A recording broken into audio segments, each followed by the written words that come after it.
All those journeys that she undertook gave a lot of confidence, and she's since a changed person. And likewise, I said, anybody who's involved with this particular project have their own takeaways and ideas to go ahead with. Another area that we very seriously take up is consultancy. Now, when I say consultancy, these are the projects that come to the teachers from different agencies or companies or NGOs. And in this particular area, we involve the students too, often the research scholars to start off with. And this is an opportunity for us to co-learn things, like we have different problems. So looking at very unconventional things and developing our own strategies, getting the students to think. For example, when you develop a website, we get the students to think, because we know for sure that they are much more equipped in terms of technology, in terms of their ideas and aspirations. So getting them to think for you, and then finally bringing together ideas. So we have several initiatives. One is the consultancy we did for Pratham, which is called the ASSER report, the Annual Status of Education report. We were assigned around 80,000 rupees for this particular project, and the students were made to be part of it. So they were the people who took this and did the survey of the entire Trivandrum district, where they went out, did surveys in families, did tests for each student from different standards of classes. And the highlight of that is that at the end of the entire exercise, about 2 months later, you have the annual status of education report being published. And they realize the kind of work and how it translates into policy, how it translates into policy and improvement in education. So being part of consultancy is not just earning for yourself, but also learning about the implications of the work that you do in the larger context. We also have, as early as 2001, a few of our alumni. We have very strong networks with our alumni. They keep on coming back to campus. We did a consultancy for Kerala Youth Welfare Board with regard to helping young girls who had been trafficked or destituted. And so we gave them a life skill training program. This was actually an eye-opener for me at transformation point, because the students also grew with me. And a lot of them have since become trainers abroad. And one of them is with additional skill acquisition program, Alima. Anand has substantially traveled the world. He's been a trainer. Now he's starting his own small entity where he's giving, in addition to regular remedial education, life skill training. So they have graduated with that. And what did we do? And what was the transformation? This is the kind of transformation that we witnessed. The students who were shy, and kind of withdrawn, not being able to communicate, after the life skill training, the transformation that happened to them. And being able to generate these materials, creative materials, this was done exclusively by the children in that particular agency. And this transformation percolates back to us, the confidence that our students did develop. So that is the great one of the experiences which we involve them. We also have a technology-based intervention 2015, this was done by Jagori, and they requested us through Sakhi, which is a Women Resource Center. And what they wanted to do was actually do this very extensive survey of Trivandrum district, in which I think I mentioned earlier that they had given us very specific software apps to be downloaded onto our mobile phones. But I think the most important thing of this entire exercise was getting out there to feel how it really feels to travel in the early hours of the morning or the evening. And that kind of realization. And I think bulk of them in our campus are girls, 85% are girls. So getting them involved with these things, getting them to participate in a very important issue as to their safety. And it was a 12-member team which went out around 1,700 odd locations in Trivandrum city over 6 days, documenting the level of safety at each point. And this is actually put on the net. And on the net, you can find, and the authorities all over can look at this and make corrections. It's up to them to decide whether they want to change things, lighting, security, safety, the pavements. So it's for the corporation and the mayor to decide. We have all the data put up there. Now, this actually was a transforming experience, because we realized the importance of GPS, being able to make clear-cut identification, and so having learned that we could tag points using a simple device as simple as a smartphone, we transformed this to the next phase, probably in 2016, we were approached by the World Bank, and they wanted us to do a review of the resettlement and rehabilitation package being executed by the state government through the Kerala State Transport Project. This is regarding a stretch of road from Punnalur to Ponkunam, and we used first the Grameen, which was a little too expensive because we could not buy plenty of units. So we used the mobiles too, and we were able to use softwares which could locate positions or land specific with we had tagged around 6,000 odd land holdings, and this particular data was plotted on a map, and which would provide the government or anybody for that matter, the courts or even the Department of Revenue, regarding the ownership, the extent of land, the value of the land, and the kind of transaction as to whether there's any legal litigations pending in court. So all these things were available online. And for this particular confidence to do this project, which was around 5.5 lakhs, comes from our learning from the previous one. I'm saying, when I say that I'm talking about the students and the scholars who participated in this particular thing. And actually, one of the students went all the way to do specific studies in this particular area. And it has got implications also in terms of disaster management. Another very important element that is to follow up on whatever teaching, learning, evaluation processes we involved is this aspect of assessment or finally evaluation. At Loyola, we take pride in the fact that we have about 3 major HRD tools, in the sense that we have assessments being made at various stages. The first tool being the EAT, the entry assessment tool. Then you have the ALCLAY, which is the appraisal of Loyola campus life, and the exit evaluation tool, which is done towards the end. So basically 3 tools are incorporated or institutionalized.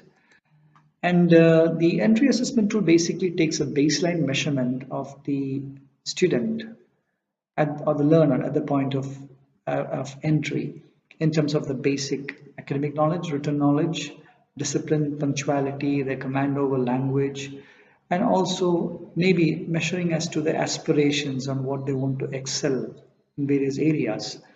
And they're also given an option of describing 5 things that they have about themselves, some sort of self-awareness assessment. So this is all part of the entry level tool. At the next stage, you have the appraisal of campus life, where there is a look at in terms of how they are participating in the curricular and extracurricular activities, as well as the curricular activities. It also examines the relationship between the learner and the environment, especially starting with the manager downwards to the teachers, the principal, and also the colleagues. So this is basically what they look at that point. Maybe this is a chance for them to also reflect. You also have the exit evaluation tool, which is the last part of it. The last tool to be administered to the students, which would be the exit evaluation tool.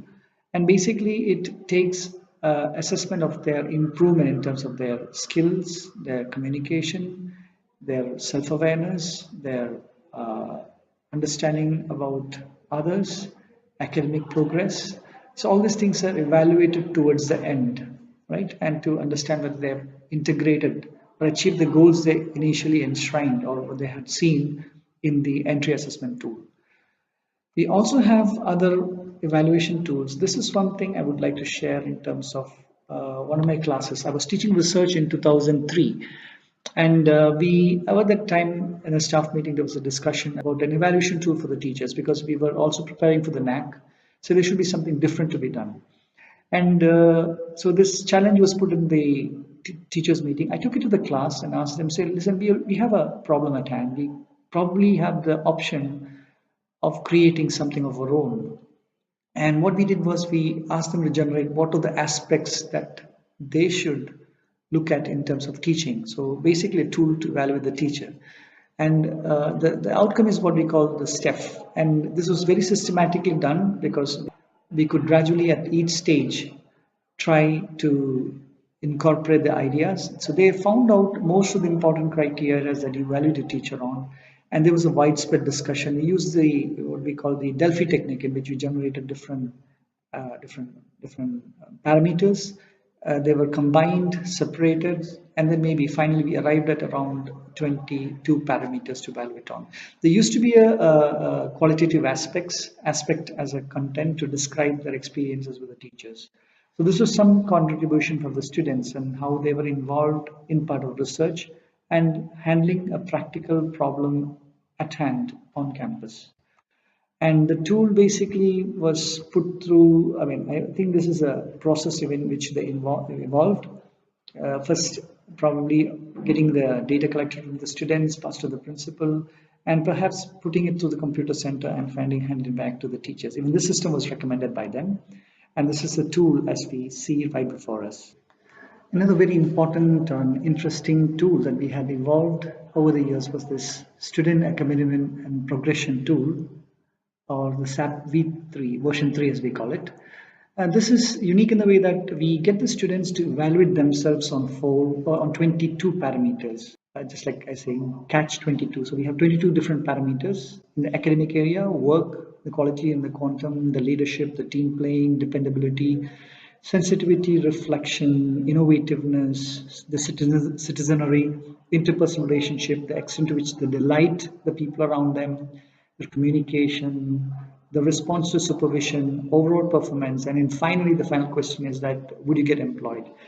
So against whatever they evaluate themselves, there is a parallel evaluation done by the teachers. So it's just like, as we say in the management terms, management way objectives. You set your own parameters, your own scores, and you vet it against the score of the teacher. And then you will agree on why you disagree. So realizing what is happening. So this becomes a very evaluation tool, and it is for the student and the teacher, especially the mentor, to decide to do this continuously.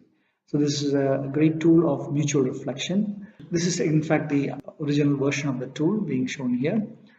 And we also take much pride in this particular practice of what we call end semester evaluation.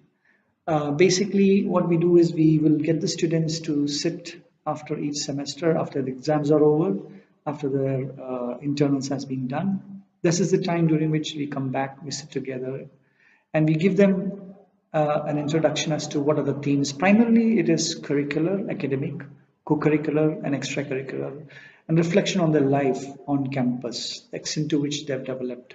Especially one of the major things we handle are their own apprehensions, their own anxiety about the future, and probably minor issues, maybe minor in the sense that their own tensions and adjusting to the situation, interpersonal relationship issues. All these things are they're made to evaluate.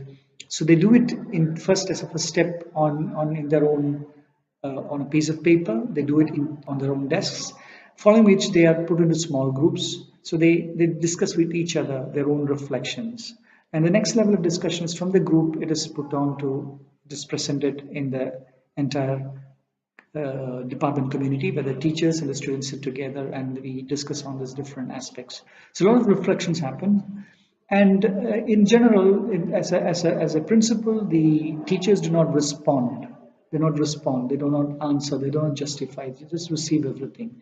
And we go back for a retreat, and then maybe 24 hours later, or maybe depending on the situation, we will perhaps come back to them on those suggestions that they had. Primarily telling them, okay, these are the things we really acknowledge, what we can improve, and if there's something we cannot change, we'll have to give them the reasons. So that becomes a point of also handling grievances. And a wonderful exercise that we have evolved, we call it the open house. And this is actually one of the first meetings we had way back. I think this is in 2010, or 10 or 9. So this is one of the first open houses we had, which has been a practice ever since. So it is a regular fixture. We also have the research colloquium, which is part of the teaching learning process. All of the students have to have a project, or what we call a dissertation. And the students, as we said, are assigned to mentors with whom they develop their own interest areas for research. And eventually they also are made to present it before a larger audience. This becomes an interdepartmental thing. So teachers from other departments and students from other departments, they divide it into around 6 teams. And so teachers from all departments actually sit in each presentation. And this is done in 3 stages, primarily during the problem formulation stage, later during the tool development stage, and finally just before the final draft being printed out. So there are a lot of cross checks and balances happening during this particular time. And this is one of the perhaps the presentations photos from the earlier times. At Loyola, we also provide the students a lot of opportunities for engagement, that is to involve them in at all levels of learning. And one of the major things that we do, as I specified earlier, was this earn while you learn kind of approach, because I would say about a significant 80% of our students come from very below middle class socioeconomic status. And so we take up projects and also share the wins or whatever we gain from it with them. As I mentioned earlier, we had the SS study, we had the safety pin, we have the KSTP, the GPS-based studies. We also had different social enterprises being taken up. I did tell you the story of the girl also who refused to travel. We also have a very interesting practical learning experience, which we call live-in experience, which is a kind of vestibule training. But even in vestibule training, you are actually half away from the actual situation. Now, in this particular instance, one of the teachers suggested that we must, for instance, if you're learning medical and psychiatric social work, or if you're learning community development social work, you need to go into the setting. So they are transplanted to these settings for the next 2 weeks. There's no way out. You're staying in this particular setting. In our case, as in the industrial setting, we go to the hospitals. We went to mental health centers, and so the students are staying there 24 hours for the next 14 days. So they get to realize what are the challenges, what are the required skills, and they also get the kind of understanding about what should be done in a particular situation. So the kind of skills and demands that are required to adapt in an environment. So they are prepared in a way, they're also ready to get employed. So that kind of an exposure. In case of the CD students, they also travel out to other settings. For instance, in Mysore, they go to Sumana, and where they get a real ground reality in terms of living in villages. So getting to interact with people, interacting with NGOs, interacting with administrators who really work with people. And that is what they do in this particular experience. So most of them come back transformed or saying that, okay, I'm confident to be placed. So it's a employment readiness program that we have here, much in touch with reality. We also have other programs, as we say. I think we have mentioned about the others where we involve the students in surveys, as in Domestic Violence Act, when we were invited by the government. We were also invited by the government to transact on a particular occasion. They were probably close to, it was March 25th, and they had to file, the Social Welfare Department had to file 25,000, it was 25,560 applications. And they had everything in hand, but they did not know how to process it. So we actually took up the entire challenge. The director approached us. They oriented us for about 6 hours about how to process it. And this 25,000 applications were processed exactly in 4 days. And the people who were entitled for the Swayalumb scheme did get the scholarships or insurance. So there were similar schemes. So the students also get to feel and do what it happens like in the government office, but they're more responsible. We thought, because they used to come back with us as to how they could save an application from getting rejected. So a kind of social sensitivity training, being sensitive about their roles in a government office. Also, we mentioned about ASSER. We talked about the open defecation survey, which we did on behalf of Sujita Mission. So all these actually get the students to work, the learners to work in a real life situation and do constructive work, documentation, taking it back to the government and bringing substantial policy change. So they really feel powerful when they do it. And I think another interesting intervention was this invitation from the Department of Women and Child Development, and especially where we were invited to on two occasions. One is to do a survey of the Kotur, where we have the Kanikar tribes, to survey regarding their health. And that was a 2-week long program. So when we were approached by DMHP to do a mental health survey regarding addictions and different types of alcoholism, mental illnesses, we volunteered and said we are going in and doing, in addition to the mental health component, the physical health component. So we went ahead, did a survey regarding different kinds of skin diseases, lifestyle diseases, communicable diseases. So these were listed and this was handed over. And maybe a week after that, we were also assisting the Department of Health, getting back to these communities, locating the people who required help, bringing them by cajoling them, forcing them to assemble at the primary health center or the marketplace where there was this medical campaign going on. So we did that also. We also 3 years later, that was last year, the year before the last, in 2017 and 18, we were involved with working with the tribal welfare department, where we worked in order to locate children who had dropped out from the tribal schools. So they were tribal schools, but the children were not coming there. So finding out those children, getting them to play and make it an enjoyable experience. And the photograph you find there is the culmination of that program, where our students involved with the students from Kerala University brought the children from the tribal forest areas into the city. So they were brought out after it took about 3 months to basically get them to come back to school, make it a memorable experience, take them out to the city to get to see what it feels like.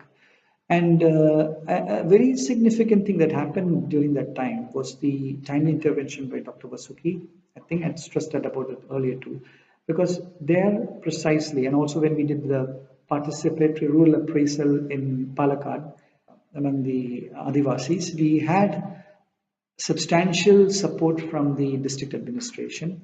When we did the PR in that case, and in this case when we did a individual care plan, and when we studied their problems, all these things were taken up by the collector or the respective department heads, and there was immediate action being taken and getting the students to actually feel what difference they can make to lives of the others. Being part of the government, being part of NGOs really transforms their understanding, and that equips them to learn things better and get them really prepared for a life in social work, or in fact social welfare.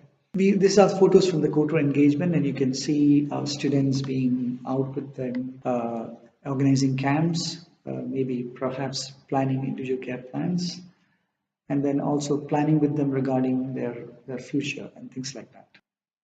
We also have initiatives of social entrepreneurship, which I talked to you about earlier. EcoLife is one of the initiatives we had done at that time. And I think one of the things that we get our students to experience are the food courts that we have. During special occasions when other departments have a conference or maybe a major event happening, our students, what we call them is the Students Association of Loyola College Trivandrum, SALT as we call it, they set up their own food courts. And I remember in 2015 when they first did it, they actually lost a lot of money. In fact, we did put in around 4,000 rupees. And they lost in the end because they realized that a lot of the things that they bought were perishable and it could not be sold. So that was the first experience. And the next time what they did was they learned that, because we had documented that, when the next batch came in, they reflected on this particular document. And the next time it was a buyback arrangement. So they took in non-perishable, as much as possible, non-perishable things. And even in the case of ice cream, they had an agreement with the company to take back the remnants of the things that were not sold. So we went into profit that time. And just last fortnight, we also had supported a food fest for the HR department. They were about, it was actually a fest for students. It's a competition, student fest that was on here on the campus. And they borrowed 2,000 rupees from the department. And in the end, they had exactly 5,000 more. So it was 7,000 rupees that they generated at the end of the day. For them, that's a great experience. So being able to reflect and do things and save money. And this money that they earned during each batch is basically used for social service purposes. Another very salient feature about Loyola and also social work department is the fact that we have very strong relationship with our students, especially the alumni. And there is not one week where some lady doesn't come back to be part of some event or to be just on campus or to go out for tea with us. A lot of the students who go out come back after when they are back in India or when they come back to the state. And this has been largely, I would say, the pivotal thing to this relationship is, of course, the relation to this kind of evolution is the relationship we've been able to, the rapport we've been able to establish with them. I think mentoring is a very significant factor that helps them, or rather makes them come back to us. So we have many of them in the industry or in projects or in other places who would willingly give us projects. We also have those who would be out of the campus but who come back to support us on projects, and they also some of them are actually our research scholars too. So this kind of ambient presence actually is a way of indirect mentoring. So we have something like a buddy system where our alumni members support us, support the students in terms of their presentations. We have co-authored papers. Last year alone, I could say that we had 16 papers being presented, around 13 conferences being attended, and one of them actually has done 7 peer-reviewed articles in journals. So that's a kind of volume of research engagement that has come. We also are on the anvil of doing a corporate social responsibility project for Cochin Shipyard, and in that for that particular project we are involving at least 5 of our alumni members. So 5 of them will be working with us on regarding this. We also have arrangements because we have international collaborations. We have collaborations with Ersta Handal University in Sweden, Stockholm, and also with Grevia, which is actually a division of the University of Barcelona. Now, what has this brought to us? 2 things. Number one is that we have been able to capitalize on a lot of resources. For example, our association with Grevia, which comes through an NGO called Street Heroes of India, has provided us expertise in terms of getting people who are experts in expressive art therapies, especially color and coloring and arts and drawing, and also in terms of music therapy and dance therapy. I remember telling you about Navam, so that is perhaps an outcome of this particular thing. So they come in here with earnest interest. I'm saying these NGOs come into India with earnest interest of supporting child rights, and they equip our students, and together they work as a team to go and deliver these things to the various NGOs and stakeholders. They also have involved in research projects where we have supported them to study the nature of child abuse and the kind of the extent and things like that happening in India, with the intention of perhaps developing packages for the Department of Social Justice to train the agency personnel in order to, because a lot of this personnel who work in the agency are basically government employees without any background in social work. So we are trying to develop modules that will equip them in handling children and to also prevent turnover. And another very interesting area is the mutual training arrangements that we have. We have a lot of opportunity to go to other countries. Our students have traveled to Sweden, our alumni members, as part of our exchange program, and their students have come here. And our alumni members have also been involved in basically training those international scholars who come down to India. So accompanying them, taking them to social work agencies, giving them assistance in terms of translation, and also teaching them about the basic methods, because the methods that they use there and here are quite different. So equipping them in terms of interacting with clients. And I should also mention this point of time, the role of the alumni in a very particular instance. Now, I think all of you remember the disaster that happened in Kerala. It was a major thing, perhaps very unprecedented. And the accompaniment, especially of the alumni, really happened very well during the floods. I would cite these particular instances where there was a lot of engagement by the alumni as well as our students as part of the team. And we're, to cut the long story short, I would recall this particular event happening right from the beginning of August. It started to rain and it rained heavily. And we were actually starting off our social work congress, the national level social work congress in our campus. And we found that half of the participants were dropping out. We never realized because we were in the thick of it.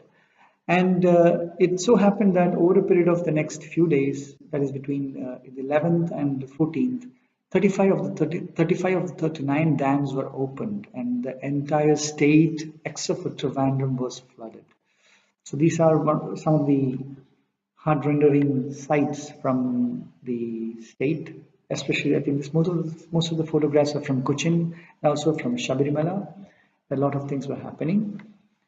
And in the end, what was it like to us? You would not believe it if I told you that 5 of students who were most motivated, they went out, started collecting things, and it suddenly was like in our face. We realized that it's time to act, and they were already there. So we joined them. 5 of them were out in the field trying to get materials, and I think they were joined also by other departments. All of them together, they started to mobilize, get to collection points, and then a couple of them took charge of the collection points because they were invited to do it. And from there they actually got in touch with one of our former alumnus, Mr. Baby Prabhagar, who runs Blue Point. And with Blue Point, they teamed up with them, and 5 of them started to make phone calls right from the morning till 11 in the night. And at the end of the 5 days between 17th and 21st, they had recruited 6,000 volunteers. And from among them, they chose those who were most motivated. 1,500 were shortlisted. They were deputed to different district centers, and they joined hands with NIMHANS, training them. And after having completed the process of training, they themselves, all the 25 of our students from the campus, and also around 17 of the alumni went into the field. They were working side by side in different teams. So they were actually in the field till September 5th, before at about the time they were asked to join the campus. And through this journey, it was remarkable because they never had a illness to quote. They were staying in very, very dilapidated conditions, extremely challenging situations, and they were able to mobilize, along with the scholars, around 27 lorry truckloads of materials. I think rough guesstimated could be beyond 82 lakh of essentials, groceries, dresses, napkins, medicines, whatnot, including oil. So all these things were mobilized. And the most important thing was that there was also simultaneously a team involved in floating on GPS. We never taught them anything, but they were onto it. And they were actually looking at the television screens, finding out reports or tracking phone calls. When they mentioned about the places where they were located, they used to put pin on the maps. So that way, that was handed over to the Kerala Rescue.org, which also coordinated the rescue. So, and they were even called back by many of them, thanking them for the support, having reached back home. They used to call them back. So it was a wonderful kind of a bonhomie among the team that happened. That didn't end there because we had also sent out students to 3 conferences, 5 presentations so far, and a book in the pipeline. So that brings us back to the pedagogy again. So that brings us back to the final slide and my summary here. So whatever activities we have done so far, especially just as we talked about in terms of the context of disaster management, that was basically action, praxis, getting to reality, working there. Having done that, documentation. All these things were being documented, including a study for UNICEF, which we call Voice of Children. We were invited to do it. There were other agencies which were involved, but all of them pulled out, and we were the only people who did it at our own expense. We went out and did it just for the sake of it. So we'll get data which could be handed over to the UNICEF. And so we're sitting on it right now. So from Praxis, we can generate data. And we did presentations, as I mentioned, about the volunteers' experience in terms of how they got into it, what is the transformation they had. The fishermen experience has been documented and presented. And this has been vetted. And maybe the next level is at seminars we have done it, presented it, And this becomes a theory for future disaster management. And maybe that's the book that we're talking about.